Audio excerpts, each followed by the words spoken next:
Happy New Year! Today I will make film development of two rolls of my most favorite film, which is Kodak 200. I actually don't know what is the difference between the Kodak 200, 200 Gold, and so on. So for sure, what I know, this is kind of a cheapest film what you can buy. It's three rolls around like €8, and I really like the colors, and I really like the 200 speed there. It's really good for pushing, and it's grainy, and it looks like a vibrant old film. This is what I really like about this film. And meanwhile, I will try to make cyanotypes because I received my UV light torch, so you can expose it without sun. And because the paper itself sensitive to UV light and the blue light, I will try to make enlargements. I'm not sure if it will work because it's a lot of glass in the lens itself, and probably I don't have like any UV light passing through the lens. So we will make some experiments, and I will show my like small workflow, how I make a scans with my Plastic scanner and with the combination of Negative Lab Pro. So I really like this setup, at least with the colors and with the adjustments. For me it works fine. Maybe in future I will switch up to the scanning with my Enlarger actually and the macro lens on a digital camera, because I still don't have any type of scanner for 120 film, and I shoot 120 a lot and I want to shoot more. So this is kind of a problem for me at the moment, and from just a price point of view, it's more logical to buy any type of digital camera nowadays and just scan with the macro lens on attachment on top. So let's start with unloading my Leica M4 II. It's quite easy process. I just need to flip the release switch and wind the film to the spool completely, and after it, I just open the bottom plate and release the film from there, and you can load the new film inside the camera. Because I'm using Kodak 200 film, which is quite cheap film, and I really like it. You can shoot much, simpler pictures and not care more or less about the price of the shot, because one canister costs around €2 or something like this. And in comparison to Portra 400, you can buy almost 4 films like this. And I honestly, if you develop everything yourself, cannot see any huge difference between the two film stocks. And with the color point of view, I like the Kodak 200 more. For development, I just need to load the tank inside the back and put the opener for the canister and scissors inside. And I usually put inside the back fully assembled canister to not forget any type of like parts inside, and just disassemble it inside the back and load the film. And after loading, you close the canister and you have everything is prepared for development. And don't forget to remove all the parts of the films, like cap and the cutted pieces of the foil from the back. For development, I'm using 3-bottle method, so it's a classical Tetanal kit for C41 process. I'm using bigger crate for water because you can put inside the developing canister and not only bottles. It gives you more stable temperature, because for film development I prefer to work in a controllable environment with the temperature and care about the exactly 38 degrees what is mentioned in the manual.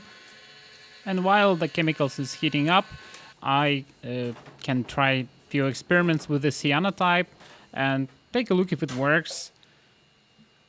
First of all, I get this LED UV light torch, which should be powerful enough. So if you turn it on, so it's a full metal construction, and as you can see, it's quite bright. It's not like real UV light, but for this type of application, it should be fine. I will expose it inside this film carrier, what I'm using for enlarging and printing. And as you can see, the light is actually passing by with even two glass. It's for sure reducing UV spectrum because it's not quartz glass, and I will just use more time to compensate the reduction in intensity of UV light. I will cut paper to the size of my carrier because it's a contact print, and I just need the same size of the paper as the size of the negative. So you can actually print something on an inkjet printer paper and make a reproduction like this. Probably in future I will try to some experiments with this paper, but for now I will just make a contact prints and test my light torch if exposure works at all with this glass and with the light torch. So this is assembly what I have. So from the top side I have a negative, from the bottom side I have a paper with the sensitive side up, and will just apply UV light torch on top for 3 minutes and check if we have discoloration of the dye on the paper. And usually it's a good sign if you have any type of like relatively good exposure.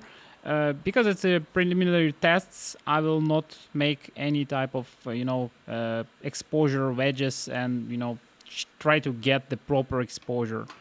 But at least, like, if I remove the negative from the carrier, you can see the overlay of the negative and white parts on the paper. This is really good sign. At least it means our UV sensitivity, even through the glass, is good enough. And you can see the shape of the bike there. Because this paper doesn't require any chemistry to develop it, it's just a warm water or even like cold water. So you just put the paper under the water and it should change the color almost immediately and leave the parts which was exposed with the like blue tint. And after drying, it actually increasing the intensity of the colors. So let's put this print on the side and let's try to wait like until it's dry. I will not use any hair dryer because the paper is too thin and it will wobble a lot and it'll like warp. So in this case I just prefer to wait. And meanwhile I want to test my idea to use my enlarger to basically project the image with the UV light. So for this one I just need to remove the top hat, which is color hat on my Durst 605. It's quite easy process. You just need to unscrew two bottom parts and two knobs and remove the top side. Because even on a disassembled enlarger you can put the carrier on top and you can expose through the carrier. Unfortunately in this case you cannot focus anyhow, so I temporarily put the head back. And from the beginning I just need to focus on something with a normal light, and because I never changed the lens and focus afterwards, so I never changed the optical distances. My focusing should be correct even if I shine with a UV light. So this is important, and it's much better if you have some kind of a pilot light. Probably maybe in future I will find out the proper way how to do it, but for now I will just try to make experiments and shine the UV light. As you can see here, I see the dots of the LEDs, like separate LEDs, because they have any diffusion layer and diffusion box, but I can see the picture, so it's exactly the same picture what I have with the negative and the pilot light, so this type of picture. And because it's focused with the same fashion on the easel, I can just put the paper in the same spot, remove the photo hat and shine with the LED torch with the UV light, and probably expose the same picture what I have on the negative just directly on a paper with the cyanotype. If you have a relatively powerful torch, it's a good idea to use protective eyewears like this, so it's yellow tinted and it's UV blocking. If you look long enough on this torch, it's not really safe for your eyes, so be safe, protect your eyes. And I will cut the small strip of paper and try to enlarge the picture, and I hope it will work, because yes, I have these dots of LEDs, but if I constantly move my hand with the LED torch, it's the same principle as a light photography at night. So because I have long exposure, I will never see like single pointed dots of LEDs. And unfortunately for me, it was like too much glass. Even after 10 minutes, I cannot expose anything on the paper, because enlargement and the distance usually take a lot of exposure by itself. And because the optics in the lens probably also UV blocked, my first experiment was not really successful. But this print is dry up and looks fine. I will make few more prints after this one and just check what I can resolve and which pictures works better for this type of printing. At least it's fun, so it's a quite interesting process. It's quite simple. You can show for people like how the darkroom works without any chemistry, basically. And you can use it for different types of like applications, not only for direct printing and direct transferring of negatives.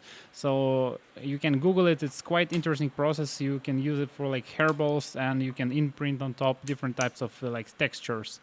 But for now, I will just try to make contact prints on a cyanotype and check if it looks fine, if I can, handle it, and if I can produce any type of project with this type of process, because the colors itself quite interesting.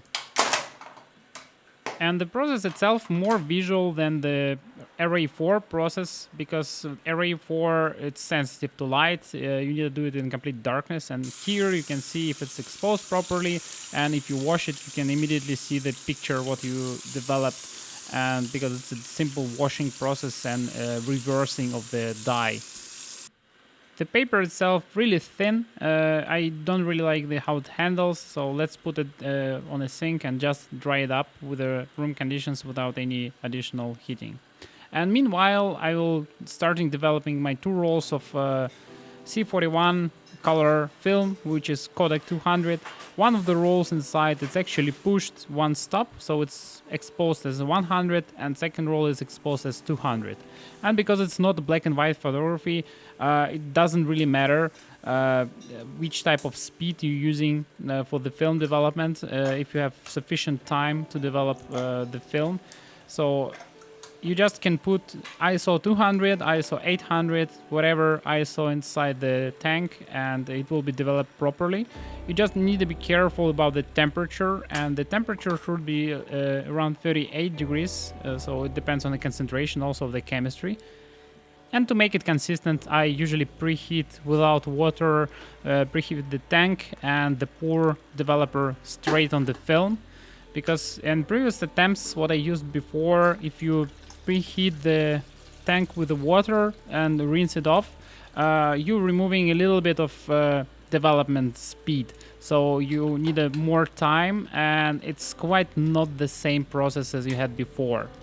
And I don't really like the colors, how they turn out after this type of development. So you need to be precise with the timing, and you need to be precise with the temperature for development.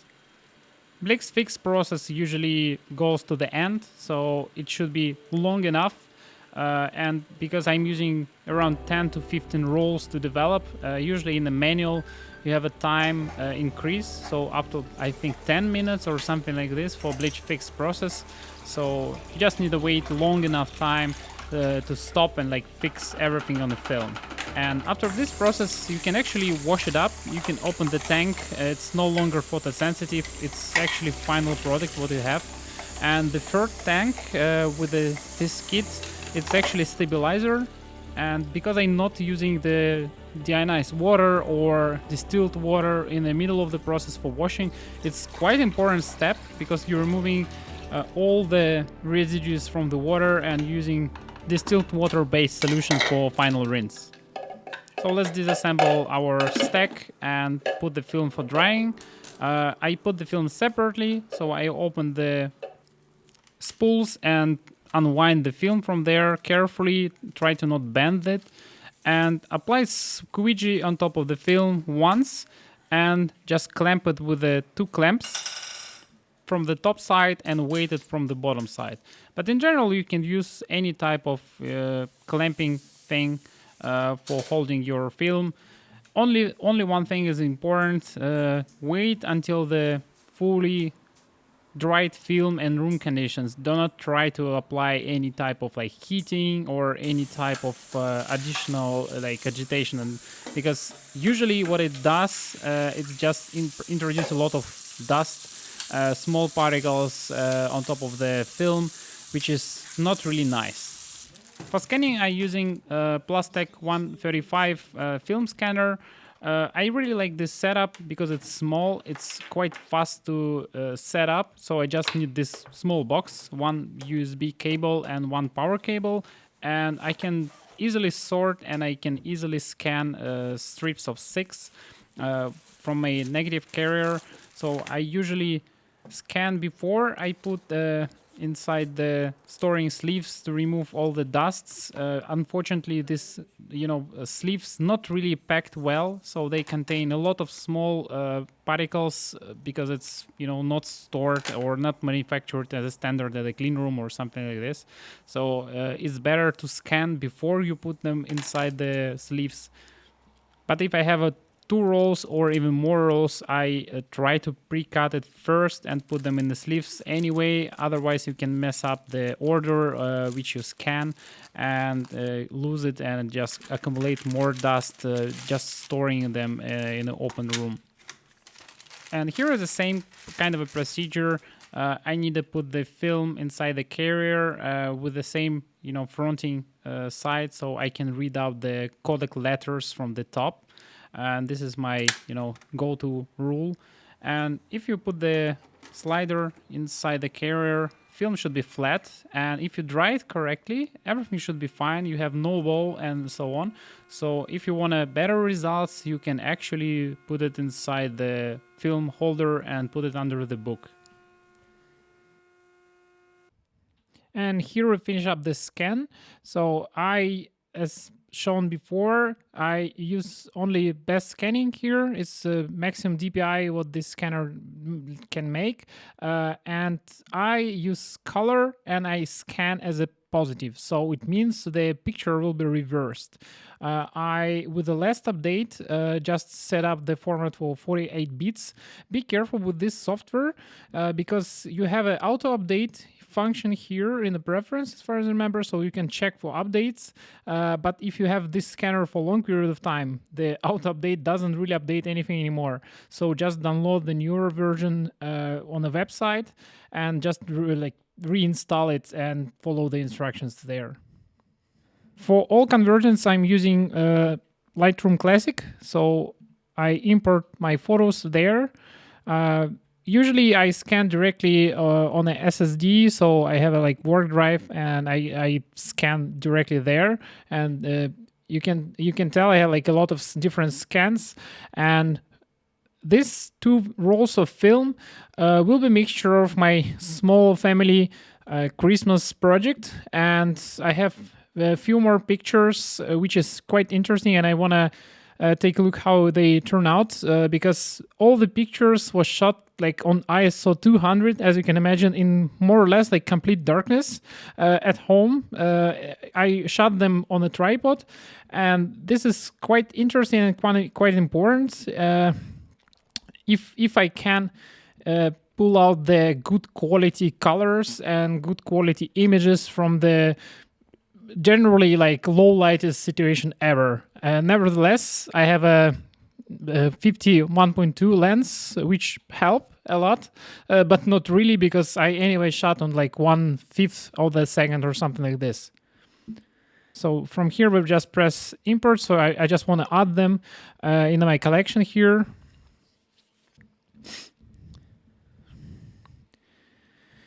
Usually I make initial rotations for the pictures, and I try to follow them one by one if it's possible. I don't really like the batch approach here because batch approach give you consistency in the batch. If it's pictures made in the same day in the same kind of a situation, it's fine. But I more or less tend to use this feature as learning curve, and to create my to train my eyes to visualize the colors and take a better assumptions how colors looks like and what you can do with the colors.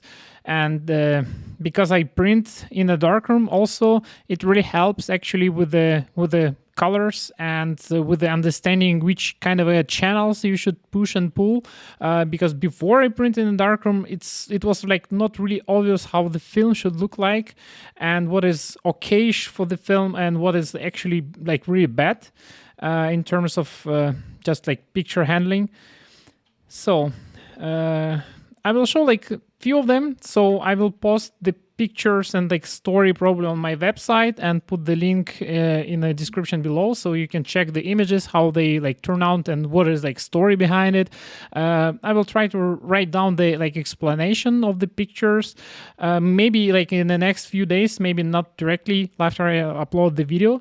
So like keep it in mind. Also, you can find all of these pictures probably in my Instagram, because I usually post there. So subscribe to my Instagram also.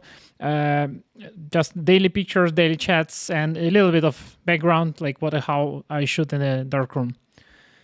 So let's choose probably one of the pictures here. And from the beginning, I just press Command N, and I have a Negative Lab Pro version 2.3. So for the settings, I usually use Norizo scanner here and default presaturation, and use a border of 5% because my scanner not like always give you perfect match here in the colors. So and from here, just press convert negative. So if you press convert, you will get the picture there. And what I don't really like with the Negative Lab Pro, I cannot go in a developable module anyway, so I just need to press apply. And if I want to convert, it's better to convert directly from this module. So the picture itself usually tends to be kind of a neutral color. So I have a preset which is always set there. So if you reset it to the neutral, this is how a picture looks like without any adjustments. So, and I usually set up this lab highlight soft, and sometimes it's not enough contrast, so it really depends on the film on an overcast day. So I try to push up a little bit of color and a little bit of the contrast there, and tweak a little bit the picture left forward, and just take a look how it goes from there. So I see probably here it's not enough brightness on the picture. You should be like really careful with the brightness, because in terms of like colors, it works more or less like in a darkroom, so you can lose all the colors and all the details there. So, and try to stick with the automatic colors, at least from the beginning, because they give you more like clear representation of the colors. So the warmish color in the Negative Lab Pro represent a little bit of the shift of cyan channel with the printing. So for me, it's okay. I can go and just remove a little bit of magenta there and try to keep it like more or less soft. But just, train your eyes and, use it more or less straightforward. I don't see any problems with this kind of a scans if they're a little bit off. So you can tweak them and, adjust, and show the before and after, like your adjustments. This film have not like crazy high latitude of dynamic range, but it's good enough, and you can go with this kind of a wide range. And the first roll what I shot was overexposed one stop, so I exposed it on a 100 and develop it as directly like as 200 with a normal process. And my process flow after I make these settings and make these changes, I press apply. And this is TIFF file, so I save everything as a TIFF file. And if you press save, you embed like all of the metadata of this picture inside. So it's kind of a pre-rendered there and saved as a layer. So you can, move this in a different collection, for example, in the Lightroom, or you can store it like this. You can export it. For example, for Instagram or something like for website, I just press export and use like standard export from Negative Lab Pro, for example, for Instagram. It works fine. So you can find the different settings. Be careful with the sharpness, and because sharpness sometimes can be a little bit tricky. You can sharply apply sharpness with the Negative Lab Pro here. So you can try like sharpness with the scanner, or sharpness with the like labs sharp here. Not sure. Don't really like this approach. So it's better to use just a standard sharpening tool in the details here, because here you can apply the sharpness more or less in a controllable fashion on the proper, on the proper facets here, and not sharpen up the grain. And you more sharpening the like structural points here, because for like virtual posting and posting on Instagram, you need a much sharper pictures than you print them. And even if you print them directly from this kind of a negative, it's much better if you just use over sharpening, because with the final print, even if it's big, it will be not crazy noticeable, but you will get more sharpness of the picture from the distance. Yeah, so this is more or less what I'm using as my like standard workflow. If you're interested more, you want to know more details about my workflow, I can make a separate video. But yeah, that's it for now, I think, and hope you have a good holidays, and see you in the next video.